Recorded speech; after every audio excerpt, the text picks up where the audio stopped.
Hallo zusammen und herzlich willkommen zu einem weiteren Video. Heute geht es nochmal um den Opel. Im letzten Video war ich ja stehen geblieben bei dem Tausch der Scheinwerfer. Habe da ja dann schon gesagt, dass ich auf jeden Fall nochmal an die Stoßstange ran muss, wegen den Park-Distance-Sensoren. Und da habe ich mir jetzt verschiedene Stecker besorgt, die eben entsprechend auch gegen Feuchtigkeit abgedichtet sind. Das sieht man dann hier, wenn man den Stecker einmal löst. Dann haben wir eben hier eine entsprechende Dichtmembran aus Gummi und die sorgt dafür, dass der keine Feuchtigkeit eindringen kann. Da habe ich mir, wie gesagt, verschiedene besorgt, Stecker, 4-adrig, 3-adrig, 2-adrig, auch in verschiedenen Varianten. Da werde ich jetzt dann gleich mal schauen, was am besten passt am Opel.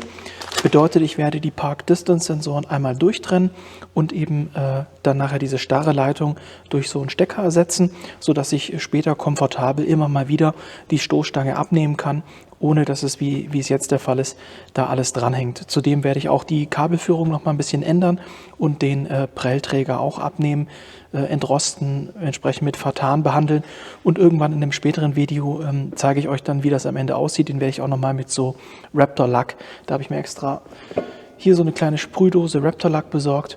Wenn ich den Stoßfänger oder beziehungsweise den Prellträger, zeige ich gleich noch mal am Auto, wenn ich den dann behandelt habe und der rostfrei ist, dann werde ich den mit Raptor-Lack versiegeln. Dann habe ich mir neue Nebelscheinwerfer besorgt. Ich hoffe, die passen. Das werden wir dann am Auto gleich feststellen. Die Lampen habe ich auch neu besorgt. Die gehören noch zu den Scheinwerfern. Das hatte ich das letzte Mal ja nicht getauscht. Das werde ich jetzt bei den Scheinwerfern noch tauschen. Ich werde die Scheinwerfer auch wieder ausbauen. Ich hatte erwähnt, dass ich dort alles einmal sauber machen möchte. Und zusätzlich zu der Stecker- und Stoßstangenaktion geht es heute auch ums Putzen. Dafür habe ich hier so eine Reinigungspistole. Da werde ich dann ein bisschen Universalreiniger einfüllen im entsprechenden Verhältnis 1 Teil Reiniger und eben 50 Teile Wasser. Und dann werden wir das Ganze schön säubern heute. Und ich habe gesagt, wir schauen einmal kurz ans Auto, damit das noch ein bisschen konkreter wird. So, hier am Auto und wie gesagt, letztes Mal bin ich ja hieran gescheitert. Wir sehen, diese Park-Distance-Sensoren sind hier fest verbunden, werden durch die Stoßstange durchgeführt. Ich kann jetzt hier zwar den Kabelbinder abknipsen, dann habe ich ein bisschen mehr Spielraum, aber trotzdem habe ich jetzt keinen Stecker gesehen. Und das möchte ich heute ändern. Das heißt, ich trenne diese Leitung, mache hier einen Stecker dazwischen, das für beide Park-Distance-Sensoren, links als auch rechts. Und so kann man das zukünftig relativ einfach an- und abbauen, so wie es eben beim Originalteil auch ist. Dann, wie gesagt, kommen die Scheinwerfer wieder raus. Da werde ich dann die Birne für das Standlicht einmal tauschen. Die steckt ja da drin. Ich zeige euch das mal. Ich highlighte das jetzt. Die werde ich jetzt noch tauschen auf die neuen Birnen. Und dann geht es eben darum, hier die Stoßstange abzubauen, darunter einmal sauber zu machen, den Prallbock, hier unten drunter ist so ein Prallbock, den auch abzunehmen, zu entrosten, schon mal vorzubereiten, damit ich den später lackieren kann. Und die Kabelführung, die ist ja hier auch so ein bisschen, gefällt mir nicht ganz so gut, auch hier mit den Kabelbindern. Das werde ich alles heute ändern. Und ja, das ist so der Plan für heute. Und ich hätte gesagt, ich lasse die Kamera jetzt einfach im Zeitraffer mitlaufen und dann könnt ihr entsprechend zuschauen, wie ich das hier umbaue bzw. reinige.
So, ich habe jetzt hier einiges umgelötet. Das hat ganz schön lange gedauert. Ich war jetzt hier einige Stunden beschäftigt, auch wenn es nicht so aussieht.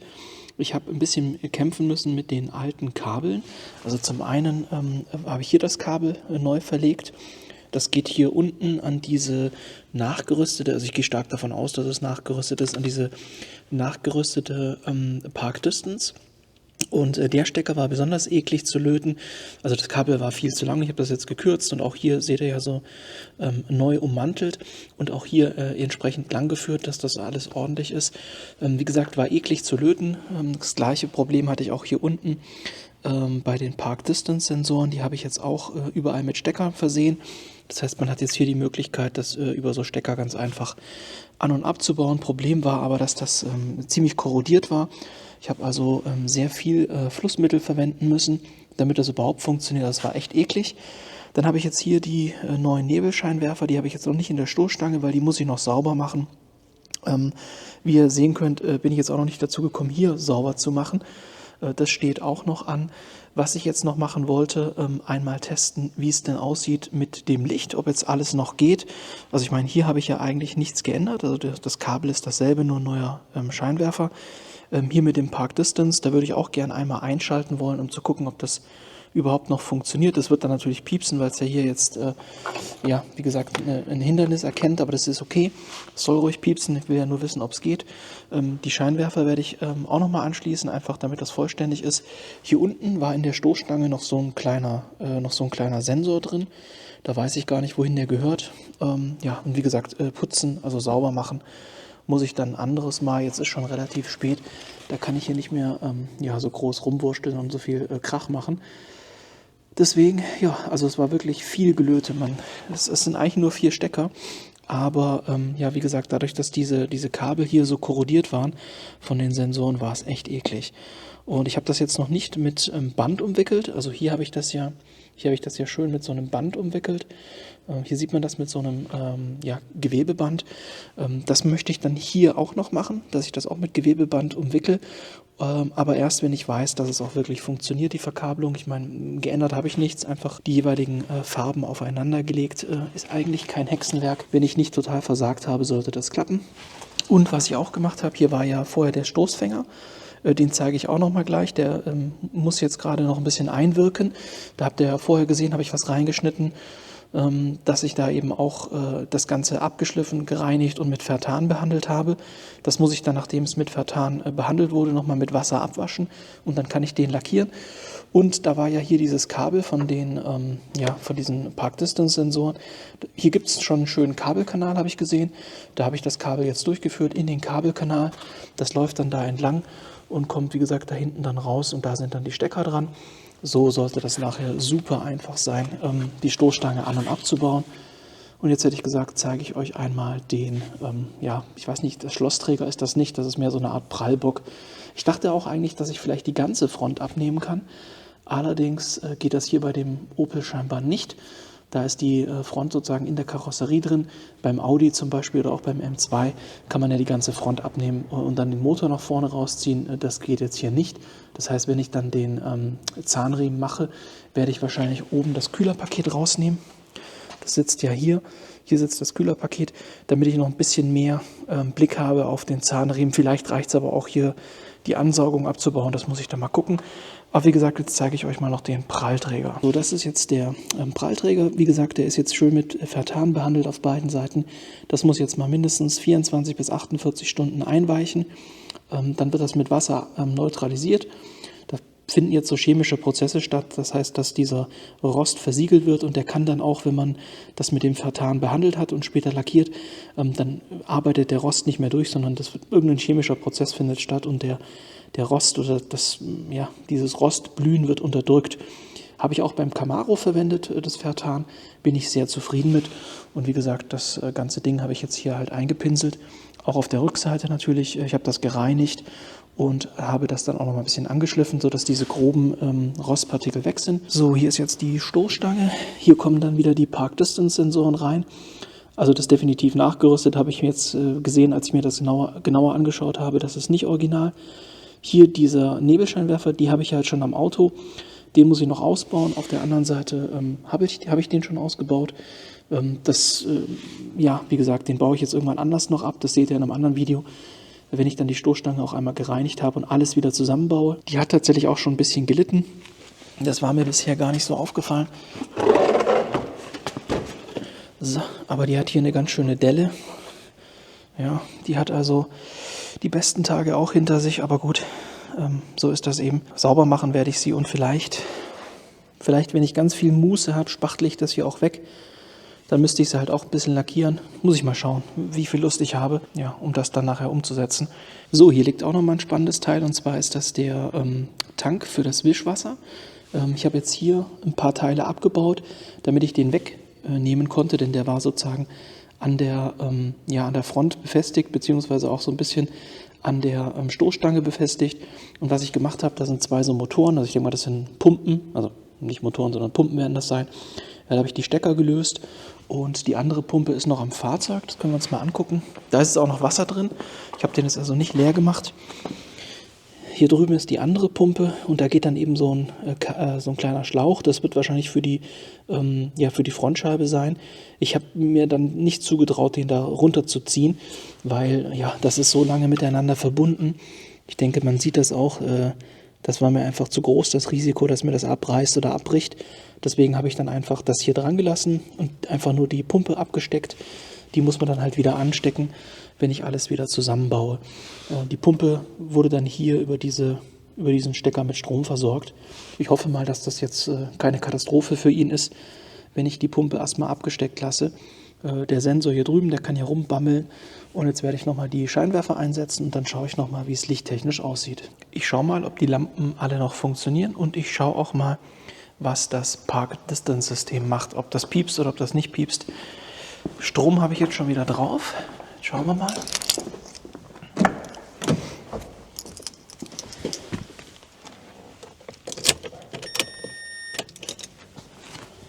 So, jetzt mal Standlicht. Da sind ja jetzt auch die neuen Birnen drin. Also sprich, diese Standlichtbirnen habe ich jetzt gewechselt. Okay, Nebelscheinwerfer habe ich wohl direkt schon angehabt das letzte Mal. Aber wir sehen, Standlicht funktioniert, Nebelscheinwerfer funktionieren auch. Da war es allerdings so, ja, es waren wieder keine Birnen dabei. Das heißt, ich habe jetzt die alten Birnen verwendet. Okay, normales Fernlicht geht auch. Super. Blinker nochmal probieren. Ja, gehen auch. Hervorragend. Dann hatten wir noch das Fernlicht. So. Geht auch. Okay, perfekt. So, das heißt, das funktioniert alles. Dann mache ich das Licht nochmal aus. Jetzt drücke ich mal den Knopf für die Park Distance. Ja, den habe ich gedrückt. Es leuchtet auch ein Lämpchen.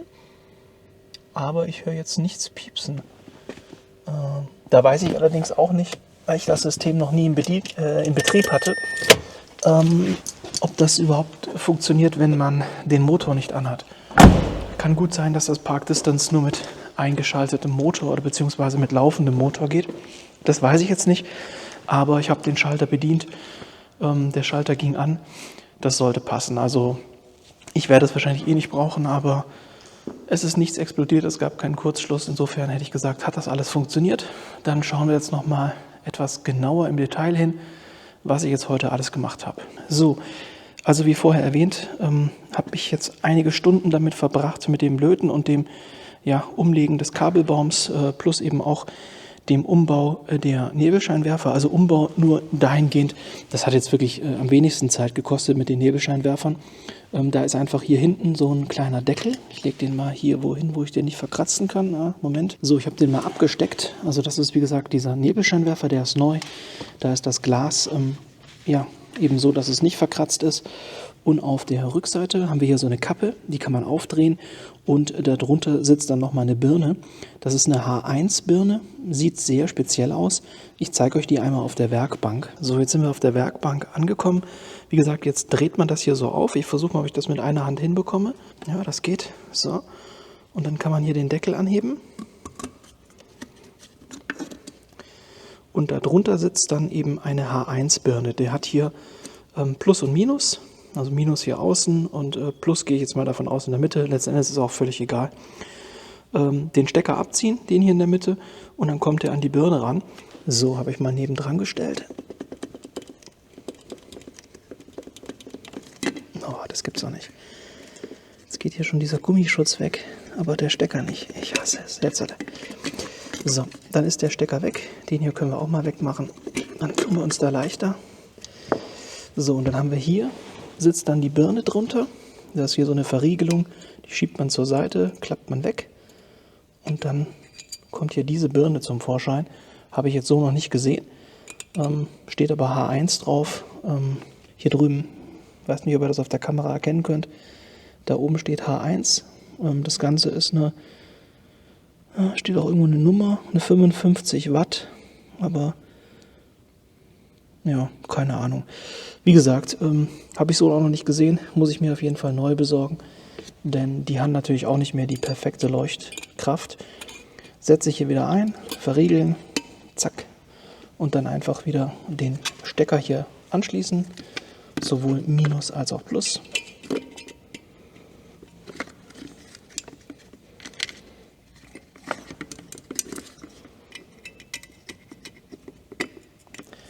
Und dann den Deckel wieder aufsetzen. Der geht nur in eine Richtung. Müsst ihr ausprobieren. Und dann einfach verdrehen und verriegeln und fertig. Und wie gesagt, am Auto war halt das zeitintensivste, hatte ich ja vorher erwähnt, die Geschichte mit dem Löten. Das passt jetzt aber alles, sprich es ist alles vorbereitet. Beim nächsten Mal mache ich das hier alles schön sauber, baue das wieder zusammen und dann kann ich mich im nächsten Schritt mal vielleicht in Richtung Zahnriemen oder so orientieren. Was mir auch noch aufgefallen ist, hier war noch ein kleines Kabel. Das habe ich jetzt heute wirklich keine Muße mehr gehabt. Das ist schon an ganz vielen Stellen gebrochen. Das ist jetzt Masse. Das heißt, wenn das hier mit der Karosserie in Kontakt käme, wäre das nicht schlimm. Aber das werde ich ersetzen. Das werde ich also neu machen. Werde ich hier ein Stück anlöten und das dann da verbinden. Das gehört wahrscheinlich auch irgendwie zu diesen nachgerüsteten Park-Distance-Sensoren. Also wenn das Auto dann wieder zusammengebaut ist, die Front, werde ich vor dem Zahnriemenwechsel mal nochmal starten und mal gucken, was die Park-Distance im Betrieb sagt, ob da was funktioniert. Und wenn es da auch nicht geht, dann werde ich das wahrscheinlich einfach rausbauen, weil Wie gesagt, da ist ja echt Kabelsalat. Ist dann zwar ein bisschen schade, weil ich jetzt hier alles umgelötet habe. Also ich hoffe mal, sie funktioniert, sonst wäre die ganze Arbeit umsonst gewesen. Aber wenn sie es dann nachher nicht tut, dann schmeiße ich sie einfach wieder raus. Ja, heute ein bisschen chaotisch.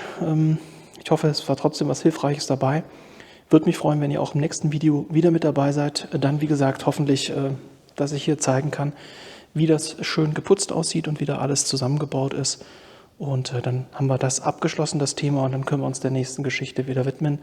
Wie gesagt, Zahnriemen steht noch an, Zündkerzen möchte ich machen, ganz klar Luftfilter, Ölwechsel, Getriebeöl, Fahrwerk muss ich mir noch angucken. Also ich habe noch einiges auf der Liste stehen. Aber wie gesagt, ich hatte jetzt halt hier, weil die Bühne momentan durch den M2 belegt ist, da geht es auch bald weiter, habe ich mich jetzt halt heute hier um diese Frontscheinwerfer bzw. ja, um so Elektrikkram gekümmert. Das kann ich auch ohne Bühne machen. Insofern, ja, war es das fürs heutige Video. Danke fürs Zuschauen. Würde mich freuen, wie gesagt, wenn ihr auch beim nächsten Mal mit dabei seid. Bis dahin euch eine gute Zeit und ciao.